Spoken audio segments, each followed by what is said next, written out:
જો CCl4 માટે આપણે છેલ્લે એની બનાવટ સ્ટડી કરી ગયા હતા કાર્બન ડાયસલ્ફાઇડમાંથી અને મિથેનમાંથી.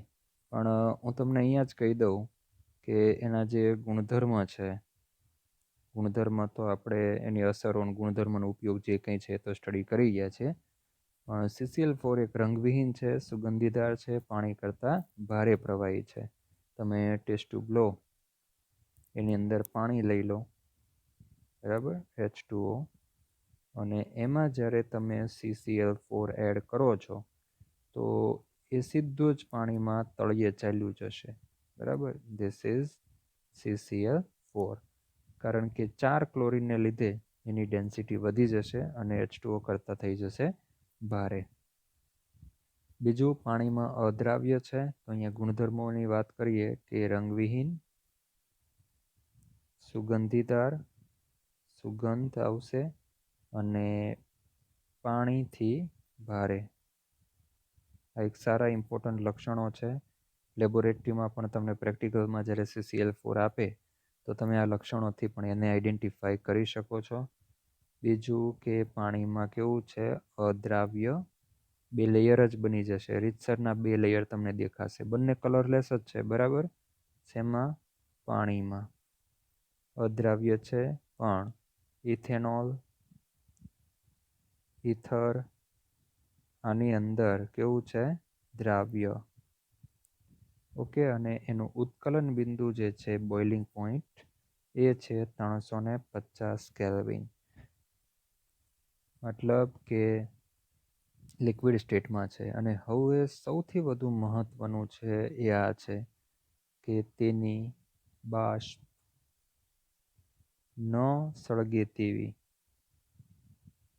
તેવી હોવાથી તેલ, ચરબી અને પેટ્રોલ જેવા પદાર્થોમાં લાગેલી આગને બુઝાવવા માટે, now most important word is pyrene. Okay. પાયરીનના નામે CCl4 નો ઉપયોગ થાય છે. ઓકે. તો અહીંયા મારે તમને આ કહેવાનું છે કે પાયરીનના નામે ક્યાં ક્યાં ક્યારે? તો તેલ, ચરબી, પેટ્રોલ જેવા પદાર્થમાં લાગેલી આગને બુઝાવવા માટે પાયરીનના નામે CCl4 નો ઉપયોગ કરવામાં આવે છે. હવે ઊંચા તાપમાને જ્યારે આ CCl4 પાણી સાથે સંપર્કમાં આવે, CCl4 પ્લસ H2O, અને ઊંચું ટેમ્પરેચર, હાઈ ટેમ્પરેચર, બરાબર, ત્યારે એ ઝેરી પદાર્થ COCl2 ફોસ્જીન બનાવે છે. તેથી જ્યારે આગ લાગી હોય અને એને બુઝાવવામાં આવે છે ત્યારે કાળજી રાખવી જોઈએ કે જો આગ લાગી હોય ત્યારે ટેમ્પરેચર તો કેવું હોય, હાઈ જ હોય, બરાબર. ત્યારે ખાસ ધ્યાનમાં રાખવું જોઈએ કારણ કે આ બંને ભેગા થઈને અતિ ઝેરી પદાર્થ બનાવી શકશે. અને દ્રાવક તરીકે એનો ઉપયોગ થાય છે. બીજું, એનો ઉપયોગ દ્રાવક તરીકે અને ડ્રાય ક્લિનિંગમાં એનો ઉપયોગી છે. તો આટલું CCl મારે મેઇન જે તમને કહેવાનું છે એ આ પોઈન્ટની વાત કરવાની છે, કારણ કે પાયરીનવાળું ઘણીવાર એક્ઝામમાં પૂછાયેલું છે. અને હાઈ ટેમ્પરેચરે પાણી સાથે ફોસ્જીન પણ બનાવે છે. તો આ કેરેક્ટરિસ્ટિક છે.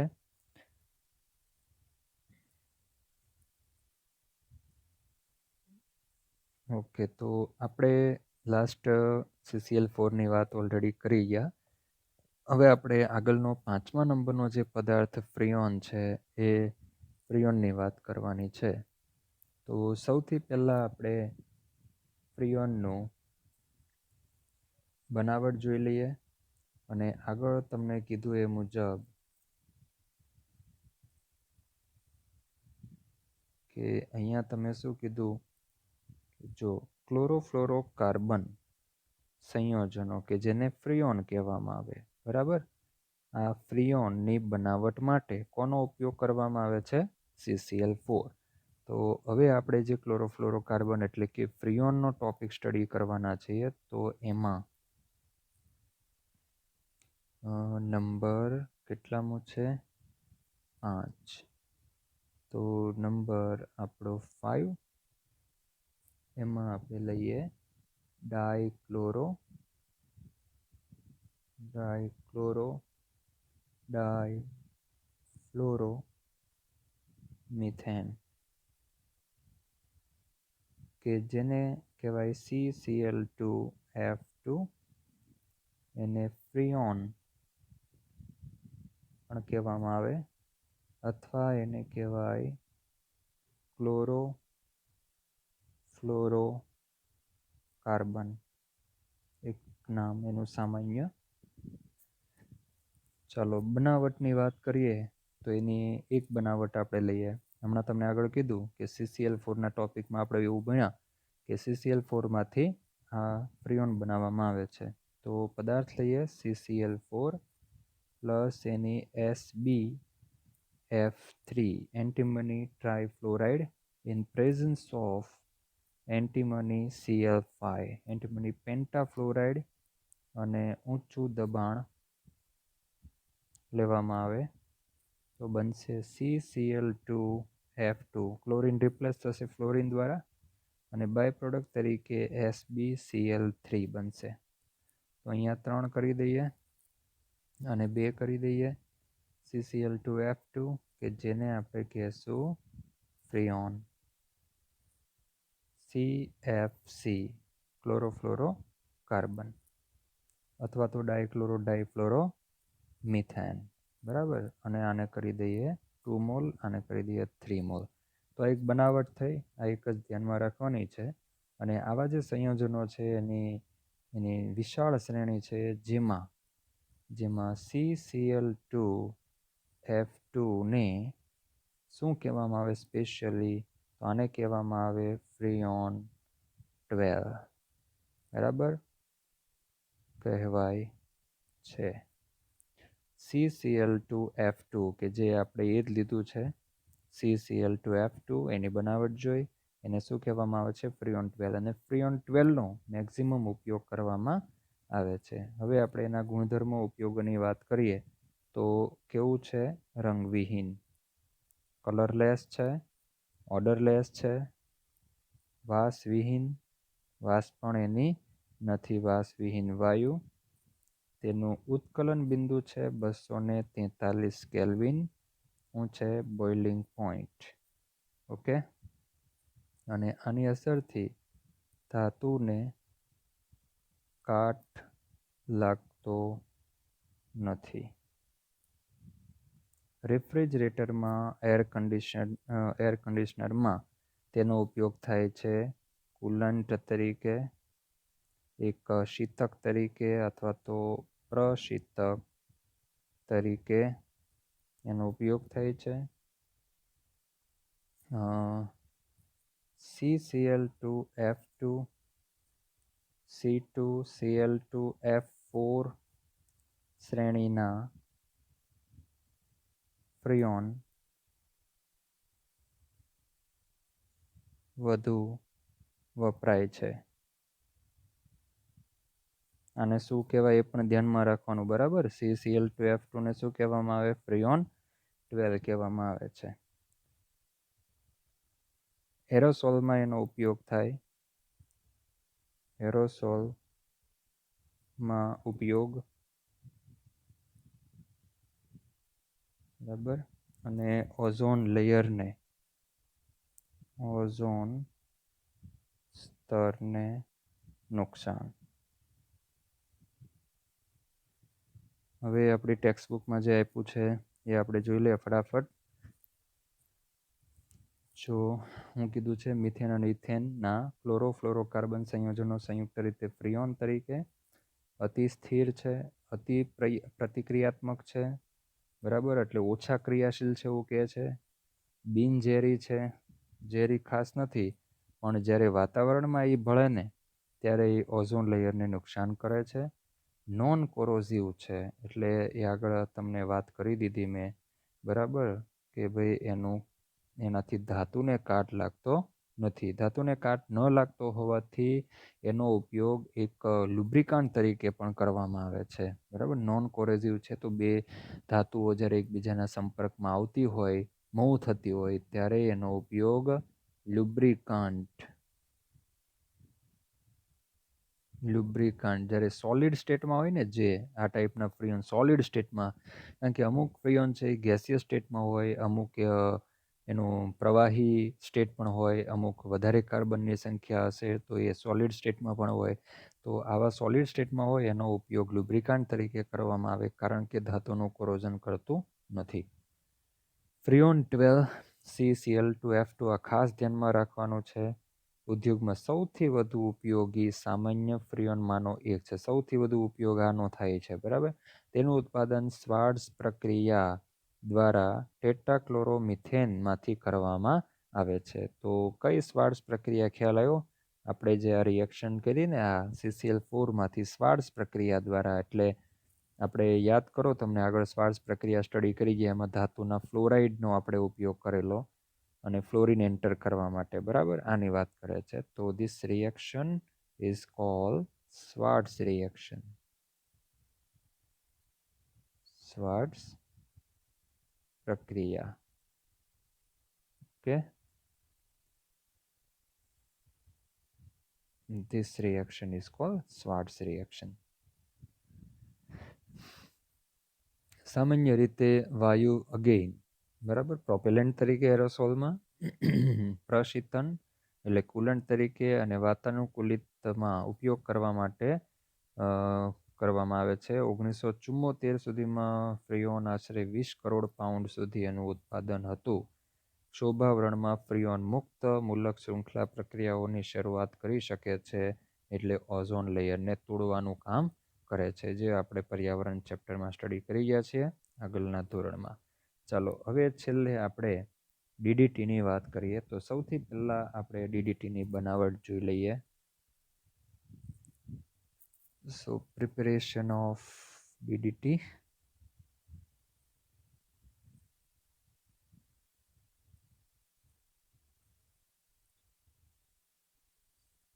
Okay, now last number, I don't know which number. I think 6. So 6 number, DDT. Okay, preparation જોઈએ આપણે. તો આની પ્રિપેરેશન ક્લોરલ અને ક્લોરોબેન્ઝિનમાંથી કરવામાં આવે છે. નામ આનું જે થશે એ PP- dichloro diphenyl trichloro ethane. Okay, so di and tri. So D, this one again D, and T for T, okay, try no T. Okay, so DDT is a full form of this DDT is a short form of this compound, PP dash. You can take here you can take here 4 dash also. Okay, here 4 dash આ પણ લખી શકો, કારણ કે ચોથી position એટલે કઈ position કહેવાય? Para position. સો બનાવટ જોઈએ તો આપણે ખ્યાલ આવી જશે. ચલો હું અહીંયા એક ક્લોરોબેન્ઝિન લઉં. ક્લોરોબેન્ઝિન આ રીતે, અને પ્લસ લઉં અહીંયા ક્લોરલ લઉં છું. સો હિયર CCl3, એની સાથે કાર્બન, એની સાથે double bond O, single bond H. ક્લોરલનું સ્ટ્રક્ચર આવડે છે તમને, બરાબર? CCl3CHO. અને હજુ એક મોલેક્યુલ આપણે લઈએ ક્લોરોબેન્ઝિન. તો ક્લોરોબેન્ઝિન છે ને 2 મૂળ લેવામાં આવે અને એક ક્લોરલ. તો આ થયું ક્લોરલ અને આ છે ક્લોરોબેન્ઝિન. ઓકે, જ્યારે એને સાંદ્ર H2SO4 વડે હીટ કરવામાં આવે છે તો અહીંયા એક કન્ડેન્સેશન રિએક્શન થશે, બાય પ્રોડક્ટ તરીકે H2O રિમૂવ થશે. કન્ડેન્સેશન એક સંઘનન પ્રક્રિયા છે, મોલેક્યુલ એટેચ થાય છે જ્યાંથી ત્યાંથી કંઈ ને કંઈ રિમૂવ થાય છે. તો તમને રિએક્શન માટે હું કહી દઉં, અહીંયા H હોય, અહીંયા પણ શું હોય, હાઇડ્રોજન હોય. કઈ રીતે થશે જોજો કે અહીંયાથી H જશે, આ રીતે આટલું રિમૂવ થશે. હું નીકળ્યું H2O, બરાબર. આનું ક્લોરીનની પેરા પોઝિશને જે હાઇડ્રોજન છે, આ ક્લોરીનની એક્ઝેક્ટ સામેની પોઝિશન હાઇડ્રોજન, આમાં પણ ક્લોરીનની એક્ઝેક્ટ સામેની હાઇડ્રોજન, અને ક્લોરલમાં કાર્બન ડબલ બોન્ડ O છે, એમાંથી ઓક્સિજન. તો આ કાર્બન જે છે આ એની 2 વેલેન્સી છૂટી થશે. તો આ રીતે લખી દઉં, CH, બરાબર, આ CH, ઓકે.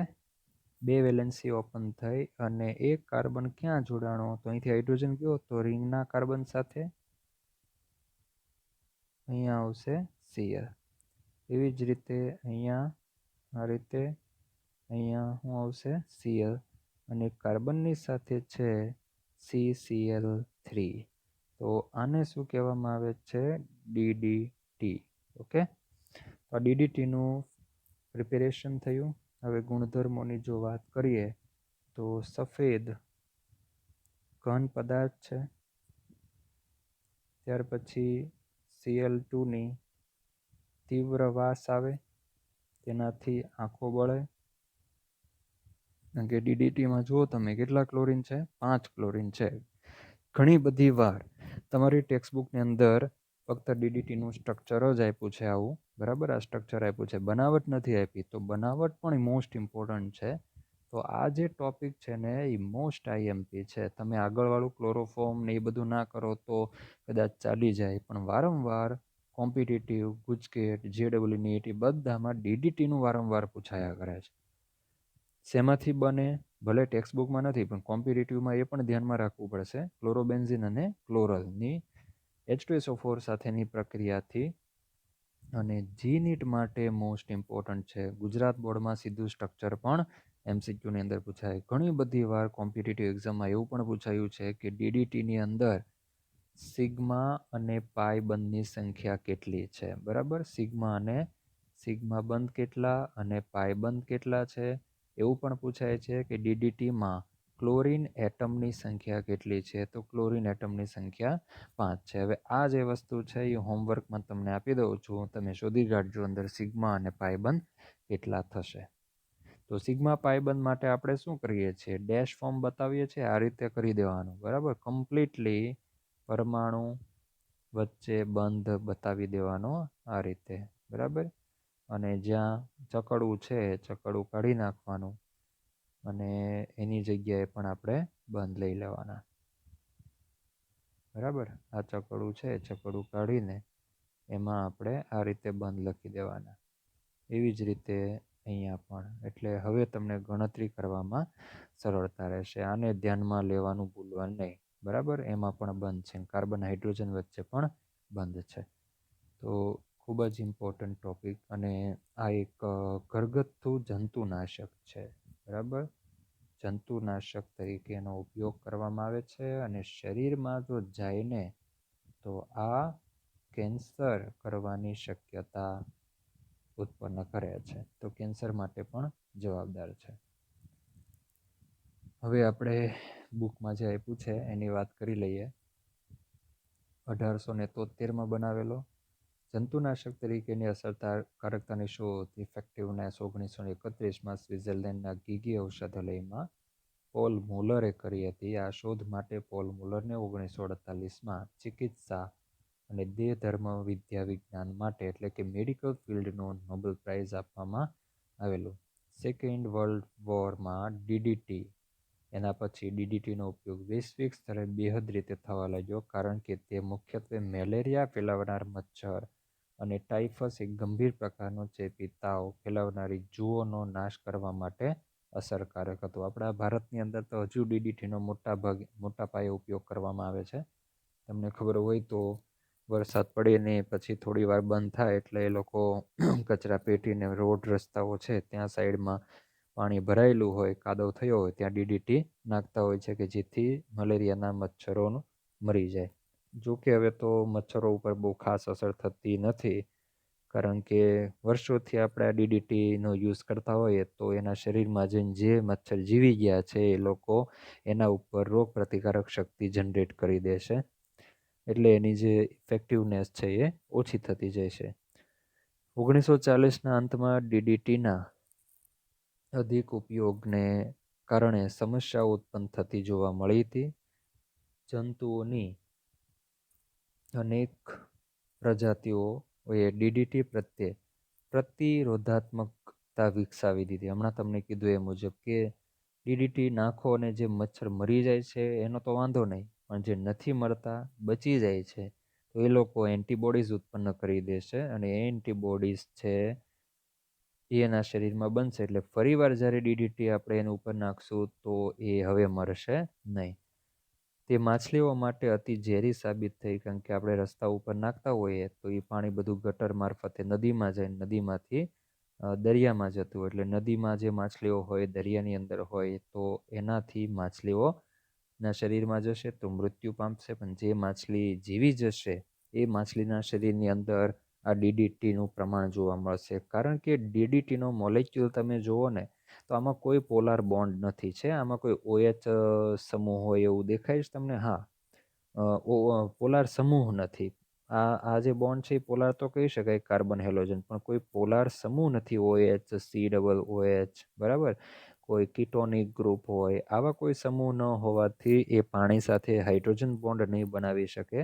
અણુભાર ઘણો 5 ક્લોરીન છે, 2 એરોમેટિક રિંગ છે, તો આનો મોલેક્યુલર જે માસ છે એ તો ઘણો જ હાઈ છે, અને એ હાઈ હોવાથી એ પાણીની અંદર દ્રાવ્ય થતું નથી. પાણીમાં અદ્રાવ્ય રહેશે, એટલા માટે પેલા માછલાના શરીરમાં પણ એઝ ઇટ ઇઝ પડ્યું રહેશે.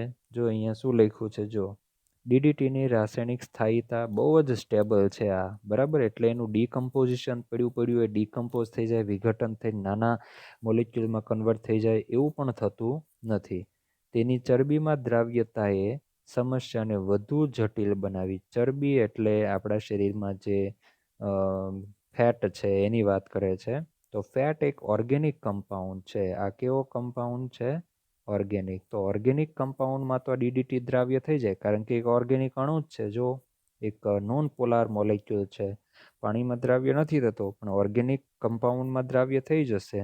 તો આપણા શરીરમાં જશે ને તો ચરબીની અંદર દ્રાવ્ય થઈ જશે, ત્યાં જમા એ અંદર રહેશે ને ત્યાં પછી એ ચરબીના જે કોષો અથવા તો એની આજુબાજુ જે કંઈ પેશીઓ છે ત્યાંથી કેન્સરની શરૂઆત થઈ જશે. વધારે માત્રામાં જો એ ત્યાં જ રહેશે વધુ જથ્થામાં તો કેન્સર કરવા માટે પણ જવાબદાર છે. પ્રાણીઓ દ્વારા ડીડીટીનું ઝડપથી ચયાપચય થતું નથી, એની જગ્યાએ ચરબીયુક્ત પેશીમાં જમા થશે. એટલે એ પેશી જે કોષોની બનેલી હોય ને એ કોષોનું અનિયમિત અથવા તો વિકૃત થઈ જશે, અનિયમિત એનું વિભાજન થશે, ત્યાંથી કેન્સરની શરૂઆત થઈ શકે અને સંગ્રહાય છે. જો તેનું અંતઃગ્રહણ સ્થાયી દરે સતત થતું રહે તો ડીડીટીની માત્રા સમય વધવાની સાથે વધે છે. સંયુક્ત રાષ્ટ્રમાં ડીડીટીના ઉપર પ્રતિબંધ લગાવાયો છે. 1973માં છેક લગાવાયો છે. બોલો, જ્યારે આપણા દેશમાં એનો બહુ મોટા પાયે ઉપયોગ થાય છે, જે એક ખતરનાક સિચ્યુએશન ક્રિએટ કરી શકે. કેન્સરના દર્દીઓમાં પણ એનાથી વધારો થઈ શકે. તો વિશ્વના અનેક સ્થાનોએ આજે પણ ડીડીટીનો ઉપયોગ થાય છે. અનેક નહીં, અહીંયા તમે ઇન્ડિયા લખી દો કે અહીંયા તો ઇન્ડિયામાં ખોબલા મોઢે તગારા ભરીને ડીડીટી નાખવામાં આવે છે રોડ રસ્તા ઉપર. હવે જો એવું પણ જાણવા મળ્યું છે કે આપણે જે દૂધ પીએ ને એ દૂધની અંદર પણ ડીડીટીની અમુક ppm માત્રા જોવા મળે છે. શેની અંદર? મિલ્કની અંદર, ઇન્ડિયાની અંદર, બરાબર? તો આ મિલ્કમાંથી જે મિલ્કનો પાવડર બનાવવામાં આવે, પાવડર, તો એમાં પણ જશે. આમાંથી કોઈ ચોકલેટ અને કોઈ બેકરી પ્રોડક્ટ્સ બનાવવામાં આવે, બરાબર? તો એની અંદર એમાં પણ આપણને ડીડીટીનું પ્રમાણ જોવા મળ્યું છે.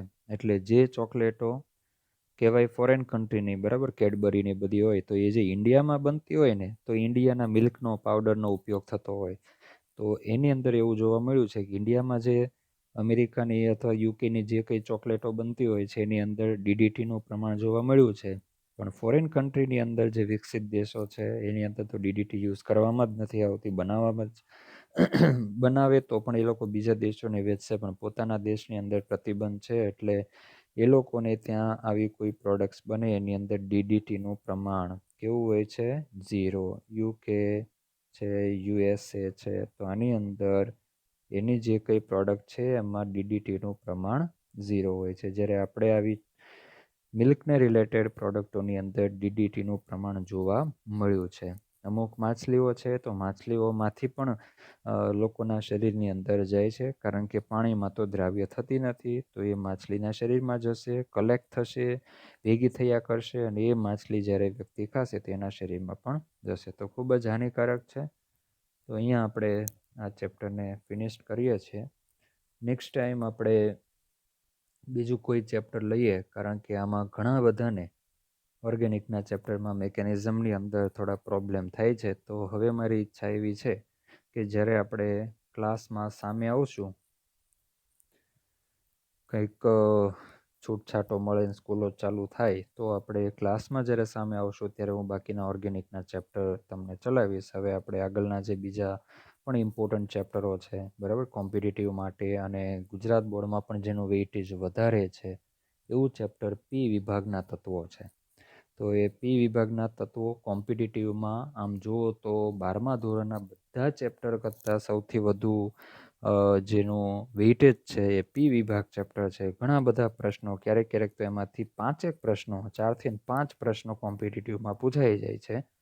અને આપણા ગુજરાત બોર્ડ માટે પણ એનું વેઇટેજ વધારે, જે ચેપ્ટરો છે વધારે વેઇટેજવાળા ચેપ્ટરો, એની અંદર એ ચેપ્ટર આવે છે. તો આમ જુઓ તો યાદ રાખવાના બેઝડ ઉપર થોડુંક છે, તો થોડુંક સ્પીડમાં ચાલે, કારણ કે જો હું ઓર્ગેનિકનું ચેપ્ટર લઈશ ને તો એમાં વચ્ચે વચ્ચે ઘણું બધું કોમ્પિટિટિવ આવે, મિકેનિઝમો આવે. હવે આના પછીનું ચેપ્ટર છે અલ્કોહોલવાળું, એમાં તો કેટલી બધી મિકેનિઝમો આવે. તો એ બધું જો અહીંયા હું ભણાવીશ તો 30 મિનિટના લેક્ચરની અંદર એટલું ઝડપથી આપણે નહીં જઈ શકીએ, અને થોડીક લિંક પણ તૂટે છે. ઘણીવાર એવું થાય કે 40-45 મિનિટના લેક્ચરમાં ખાલી નાનો એવો એક જ ટૉપિક પૂરો થાય, જો એની અંદર ક્રિયાવિધિ કે કંઈ એડિશનલ મિકેનિઝમ ટાઈપનું આવતું હોય તો. એટલે આપણે એક કામ કરીએ, થોડુંક ચેપ્ટર વધારે ચાલે ને તમને વાંચવા માટે વધારે મળી રહે, એટલા માટે આપણે નેક્સ્ટ ટાઈમ પી વિભાગ ચેપ્ટર ચાલુ કરવાના છીએ, બરાબર. અને તમારી પાસે જો ટાઈમ હોય, ટાઈમ તો છે જ બધાની પાસે, તો હું એક રિક્વેસ્ટ કરું છું કે પોલિમર ચેપ્ટર અને છેલ્લું ચેપ્ટર છે કેમિસ્ટ્રી ઇન ડેઇલી લાઈફ, બરાબર, રોજિંદા જીવનમાં રસાયણ વિજ્ઞાન. તો આ ચેપ્ટર છે ને, રસાયણ છેલ્લું ચેપ્ટર, એ યાદ રાખવાના બેઝડ ઉપર છે. એક ઔષધોનું જે કાર્ય પદ્ધતિ છે એ તમે રહેવા દો, એ સિવાયનું બધું જ તમે કરી નાખો. ઔષધોની કાર્ય પદ્ધતિ વાંચવાની એવું કંઈ નથી, ખાસ એવું કંઈ અઘરું નથી. એમાં જે ઔષધોના નામ આવશે, બરાબર, પેરાસિટામોલ ને એવા બધા ઔષધોના નામ છે, બાર્બિચ્યુરિક એસિડના વ્યુત્પન્નો, એ બધું છે. તો એ યાદ રાખવાના. એ ચેપ્ટરમાંથી MCQ ઔષધને રિલેટેડ પૂછાય છે, અને કોમ્પિટિટિવમાં પણ જનરલી એકાદ MCQ એમાંથી હોય છે. તો પોલિમર અને છેલ્લું ચેપ્ટર રોજિંદા જીવનમાં કેમિસ્ટ્રી, બને ત્યાં સુધી આપણે એને વાંચીને થાય એટલું એમાંથી કરી નાખવાનું, કારણ કે એ ચેપ્ટરમાં બહુ કંઈ ખાસ સમજવા જેવું નથી, પણ યાદ રાખવાના બેઝડ ઉપર એ ચેપ્ટરો છે, બરાબર. યાદ જ રાખવાનું છે, થોડું સમજવાનું છે. તો એ તો હવે તમને થોડું સમજાઈ જશે, કારણ કે આપણે ઓર્ગેનિકનો ચેપ્ટર આ ભણી ગયા છીએ, એટલે થોડું ઓર્ગેનિક આવશે તો પણ તમને ખ્યાલ આવી જશે.